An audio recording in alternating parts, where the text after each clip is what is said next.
அனைவருக்கும் வணக்கம் மக்களே. இந்த ஒரு வீடியோவில் நம்ம எதை பற்றி பார்க்க போகிறோம் அப்படின்னா, எல்லாருமே ஃபோட்டோலே தம்ப்நெயிலே டைட்டில்லே பார்த்துருப்பீங்க மக்களே. ஆமாங்க, 5 சவரனுக்குள்ளே இருக்கக்கூடிய நகை அடமான கடன்கள் முழுமையாக தள்ளுபடி செய்யப்படும் என்று தமிழக அரசு முடிவெடுத்திருக்கிறாங்க. அரசாணையும் வழங்கியிருக்கிறாங்க. சரிங்களா?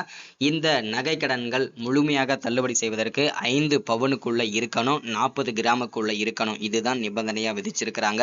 அது மட்டும் இல்லாமல் 2021ஆம் ஆண்டுல, அதாவது திமுக ஆட்சி அமைஞ்ச உடனேயே பார்த்தீங்கன்னாக்க நகை கடன்கள் தள்ளுபடி செஞ்சாங்க. அதுல நிறைய முறைகேடுகள் நடந்தது. என்னென்ன முறைகேடுகள் நடந்தது, அதற்கான சொல்யூஷன் எல்லாமே பார்க்க போறோம். அது மட்டும் இல்லாம இந்த தடவை இந்த 2025-26ஆம் ஆண்டுல நகை கடன் தள்ளுபடி செய்வதற்கு கிட்டத்தட்ட 51 விதமான ஆவணங்களை சேகரித்து அது எல்லாமே உண்மைத்தன்மையை கண்டறிந்து அதன் பின்னர் தான் நம்முடைய நகை கடன்கள் முழுமையாக தள்ளுபடி செய்யப்படும் என்று தமிழக அரசு தீவிரமாக சொல்லியிருக்கிறாங்க, அதிரடியாக சொல்லியிருக்கிறாங்க. இதுல நகை கடன் தள்ளுபடி பெறுவதற்கு தகுதி உள்ள நபர்கள் யார் யாரு, தகுதி இல்லாத நபர்கள் யார் யாரு, அதற்காக ஒரு குழுவே அமைச்சிருக்காங்க. ஸோ அதற்கான முழு தகவலும் தான் இந்த ஒரு வீடியோவா இருக்க போகுதுங்க. சரிங்களா? அது மட்டும் இல்லாம இப்போ நகை கடன் வச்சா தள்ளுபடி ஆகுமா ஆகாதா, ஏற்கனவே வச்ச நகை கடன் மட்டும்தான் தள்ளுபடியா, இல்ல யார் யார் தகுதி இல்லாதவங்க, என்ன ரீசனால தகுதி இல்லாத நகை கடன் தள்ளுபடி பெறதற்கு தகுதி இல்லாத நபர்கள் என்ன காரணம், அதற்கான தெளிவான விளக்கமா இது இருக்க போகுதுங்க. சரிங்களா?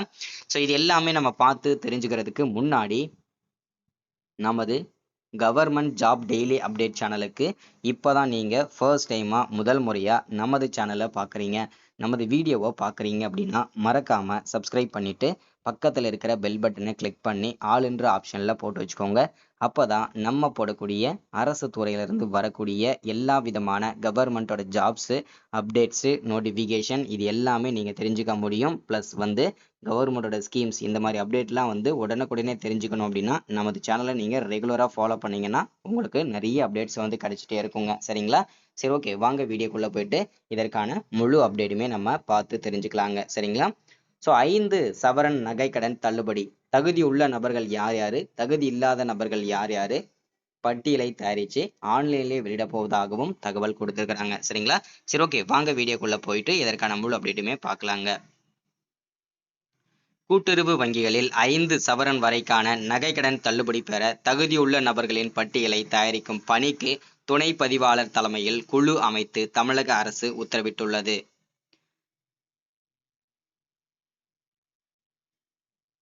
இந்த குழு தகுதி உள்ளவர்களின் பட்டியலை தயாரிக்கும் என்றும் துணை பதிவாளர் தலைமையில் இந்த குழு செயல்படும் என்றும் தெரிவிக்கப்பட்டுள்ளது. இந்த குழு நகை கடன் பெற தகுதி வாய்ந்த மற்றும் தகுதியற்றவர்களின் பட்டியலை தயாரித்து கூட்டுறவு சங்கங்களுக்கு வழங்கும் என்றும் தெரிவிக்கப்பட்டுள்ளது அப்படின்றத மென்ஷன் பண்ணி சொல்லியிருக்கிறாங்க. சரிங்களா? முன்னதாக நாங்கள் ஆட்சிக்கு வந்தால், அதாவது திமுக ஆட்சிக்கு வந்தால் கூட்டுறவு வங்கிகளில் பெற்றுள்ள பயிர்க்கடன்கள் மற்றும் நகை கடன்கள் தள்ளுபடி செய்யப்படும் என கடந்த சட்டசபை தேர்தலின் போது திமுக வாக்குறுதி அளித்திருந்தது. கடன் தள்ளுபடி பெற வேண்டும் என்ற உள்நோக்கத்துடன் நிறைய முறைகேடுகள் நடந்தது கண்டறியப்பட்டதால் அதை களையும் பணியில் திமுக அரசு தீவிரம் காட்டி வருகிறது. அரசாணைப்படி யாரெல்லாம் நகைக்கடன் பெற தகுதியுள்ள நபர்கள் யார் யாருன்றதை பார்ப்போம். தமிழக அரசால் வழங்கப்பட்டுள்ள குடும்ப அட்டையில் வழங்கப்பட்டுள்ள 1 அல்லது 1க்கு மேற்பட்ட குடும்ப உறுப்பினர்கள், 1 அல்லது 1க்கு மேற்பட்ட கூட்டுறவு நிறுவனங்களில் 1 அல்லது 1க்கு மேற்பட்ட பொது நகை கடன்கள் பெற்றிருந்து அவர்களின் மொத்த நகை கடன்களின் மொத்த எடை 40 கிராம் வரை, அதாவது 5 பவுன் வரை இருந்தால் மட்டுமே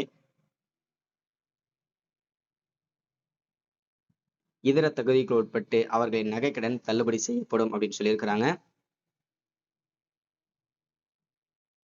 யார் யார் தகுதி உள்ள நபர்கள்ன்றதை இங்க மென்ஷன் பண்ணியிருக்காங்க. தமிழக அரசால் வழங்கப்பட்ட குடும்ப அட்டை, ஆதார் எண் விவரங்களை சரியாக அளித்தவர்களுக்கு மட்டுமே நகை கடன் தள்ளுபடி வழங்கப்படும் சொல்லியிருக்கிறாங்க. மறுவாழ்வு முகாம்களில் வசிக்கும் இலங்கை தமிழர்களுக்கு நகை கடன் தள்ளுபடி வழங்கப்படும் சொல்லியிருக்கிறாங்க. தமிழக அரசின் குடும்ப ஓய்வூதியதாரர்கள் நகை கடன் தள்ளுபடி பெற தகுதியானவர்கள். தற்போது வரை செல்லுபடியாகக்கூடிய குடும்ப அட்டை வைத்துள்ள நகை கடன்தாரர்கள் தள்ளுபடி பெற தகுதியானவர்கள்.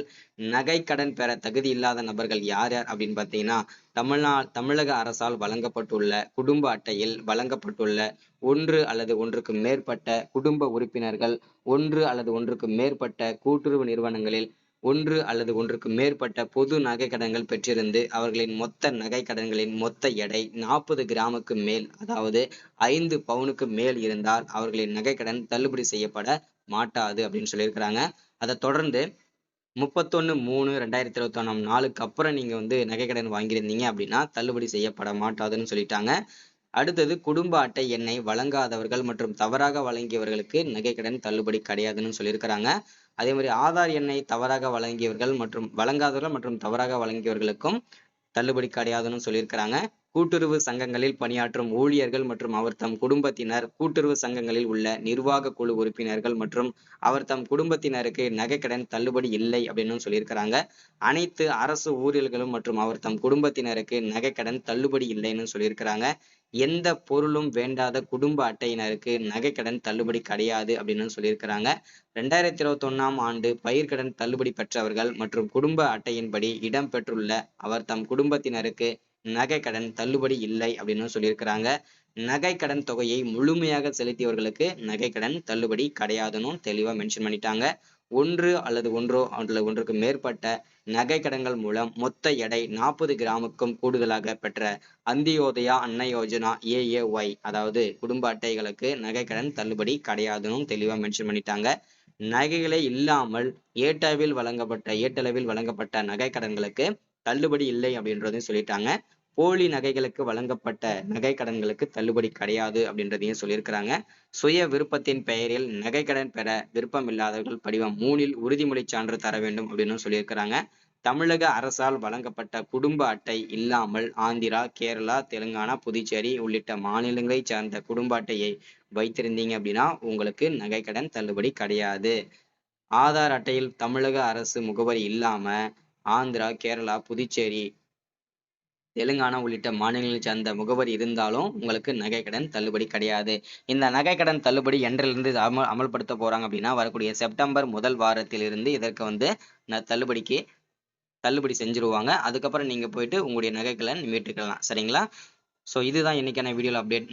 அந்த ஸ்கீமை எல்லாரும் பயன்படுத்திக்கோங்க. Thank you, welcome.